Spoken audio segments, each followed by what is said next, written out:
लेकिन मेरा एक सवाल है तेजस्वी वर्सेस नीतीश नहीं है, तेजस्वी versus the rest. Modi ji भी गए, सब लोग गए वहां पर। अभी अनुमान आने बाकी हैं, थोड़ी देर में आने शुरू होंगे रुझान धड़ाधड़। जो एग्जिट पोल है उसके वो एक अनुमान है, नतीजे 10 तारीख को आएंगे। लेकिन क्या आपको लगता नहीं कि तेजस्वी के अलावा था ही कौन? उसके अलावा कोई था भी तो नहीं। आरजेडी जिस तरीके की पार्टी है और लालू यादव का जेल में होना और तेजस्वी यादव का पिछले चुनाव से फोर फ्रंट पर आ जाना, उसके बाद तो कोई था ही नहीं। कांग्रेस वहां पर है नहीं। इसके अलावा बीजेपी और जेडीयू दो पार्टियां बचती हैं जिनका आपस में गठबंधन था। तो तेजस्वी के अलावा होता भी कौन? नहीं, बट रोहित देखो, हम थोड़ी सी इसमें गलती कर रहे हैं, क्योंकि एक महीने पहले तक किसी ने तेजस्वी को माना ही नहीं था कि he is a player also. Parliament चुनाव के बाद लोग ये कहते थे दिल्ली में आके बैठ गया है, पता नहीं क्या कर रहा है, बाप का नाम डुबो देगा, बीजेपी से कुछ गठबंधन की कोशिश कर रहा है, पिताजी को जेल से निकालने की कोशिश कर रहा है।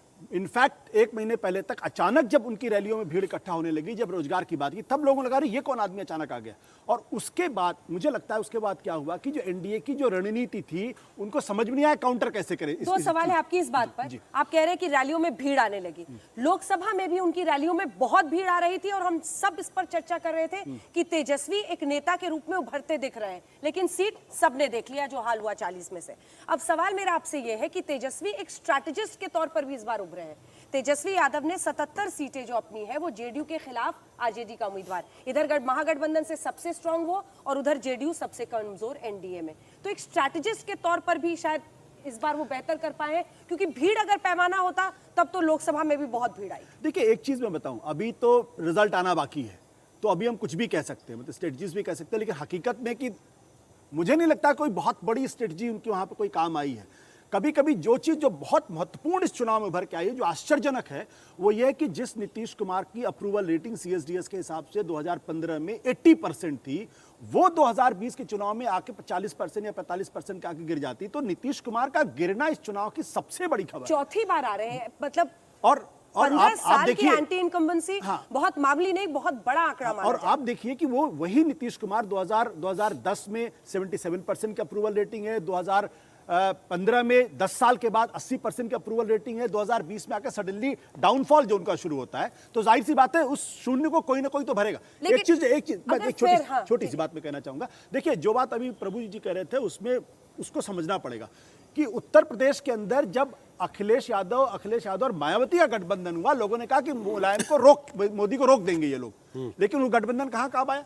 नहीं काम आया ना। जब बिहार के चुनाव हो रहे थे तब भी लोगों ने कहा जेडीयू बीजेपी एक तरफ स्वीप हो जाएगी इनकी। आज की तारीख में रिजल्ट अभी नहीं आया है, लेकिन लगता नहीं कि स्वीप करेंगे। तो इसका मतलब ये कि उत्तर प्रदेश बिहार की राजनीति में कुछ बुनियादी बदलाव हो रहे हैं। लेकिन जिसकी हम बात पहले कर रहे थे वो कह रहे थे कि कैसे इतने सारे लोग आ रहे हैं।